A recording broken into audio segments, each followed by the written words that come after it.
Hi friends, welcome back to our channel Shri Sai Sathvika vlogs. అందరు బాగున్నారా? ఎండలు అయితే చాలా ఉన్నాయండి, మస్తు ఉబ్బరిచ్చేస్తుంది. ఈరోజు అయితే ఫ్రైడే ఈవినింగ్ వ్లాగ్ అండి ఇది. మా చిన్ను అయితే ప్రిపేర్ చేశాడు. ఆకలి అవుతుంది మమ్మీ, ఏమన్నా చేసుకుంటాము అని అయితే వాళ్ళే చేసుకున్నారండి. నేనైతే బ్లౌజ్ స్టిచ్చింగ్ చేసుకుంటా నేను కూర్చున్నాను, వాళ్ళే తయారు చేసుకున్నారు. చపాతీ ఎగ్ పిజ్జా అయితే చేస్తున్నారు. అందులోకి అయితే చిన్నగా ఒక 2 ఉల్లిగడ్డలు అయితే తీసుకొని సన్నగా పొడవు కట్ చేసి పెట్టుకున్నారు. కొన్ని స్వీట్ కార్న్ అయితే ఉన్నాయి ఇంట్లో, అవి కొన్ని ఉడకబెట్టి పక్కకు పెట్టేసుకున్నారు. 2 చిన్న టమాటాలు చిన్న ముక్కలుగా కట్ చేసుకొని, 2 పచ్చిమిరపకాయలు కట్ చేసుకొని అన్నీ పక్కకు పెట్టేసుకున్నారు. అందులోకి టమాటా సాస్ కూడా వేశారండి. తర్వాత ఇక చపాతీ పిండి అయితే మెత్తగా కలిపి పక్కకు పెట్టేసుకొని ఇట్లా 7 ఉండలు అయితే చేసి ముద్దల్లాగా పక్కకు పెట్టేసుకున్నాడు. దాన్ని మంచిగా కొంచెం మరీ పలచగా చేయొద్దు, చపాతీ బాగా లావుగా చేయొద్దు, మీడియం సైజుగా చపాతీ చేసి పక్కకు పెట్టేసుకొని ఇక ఆమ్లెట్ కోసం అయితే ఒక చిన్న గిన్నె తీసుకొని అందులోకి అల్లం వెల్లుల్లి పేస్టు, కారము, ఉప్పు వేసి అదైతే ఎగ్ మొత్తం కలిపేశాడండి.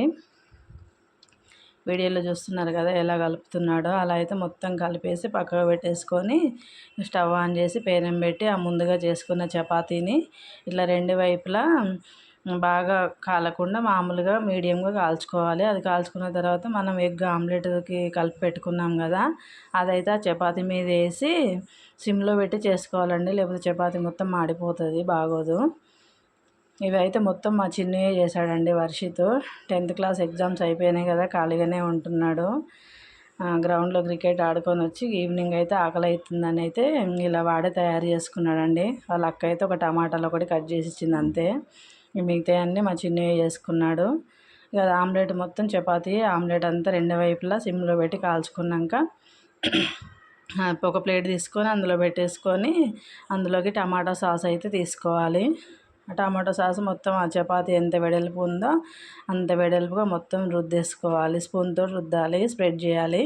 చేసిన తర్వాత మనం ముందుగా కట్ చేసుకున్న ఉల్లిపాయ ముక్కలు ఉంటాయి కదా, ఆనియన్స్ కూడా వేసుకొని మొత్తం వెడల్పుగా వేసుకోవాలి. ఆ తర్వాత మనం ఉడకబెట్టుకున్న స్వీట్ కార్న్, పచ్చిమిర్చి, టమాటా ముక్కలు ఇవన్నీ కూడా కొన్ని అయితే వేసుకున్నాడండి. ఇద్దరు అక్క తమ్ముడు అయితే చేసుకొని తినేసారు. ఈరోజు ఫ్రైడే కదా, ఎగ్ నేనైతే తినలేదు, టేస్ట్ చేయలేదు. పిల్లలు ఇద్దరు వాళ్ళు చేసుకొని తినేసారండి. మీకు అందరికి వీడియో నచ్చితే లైక్ చేయండి, షేర్ చేయండి, సబ్స్క్రైబ్ చేసుకోండి ఫ్రెండ్స్. పిల్లలు కూడా మంచిగా ఈజీగా చేసుకోవచ్చు. మా చిన్ను అయితే చాలా బాగా చేశాడండి, నాకు వంటల్లో కూడా మంచిగా హెల్ప్ చేస్తాడు. ఇలా చేసుకున్న తర్వాత మంచిగా పిజ్జా లాగానే ఇట్లా 4 ముక్కల్లాగా కట్ చేసుకొని ఇద్దరు అక్క తమ్ముడు అయితే కూర్చొని తినేసారండి. వీడియో కనుక నచ్చితే లైక్ చేయండి. Thank you for watching friends.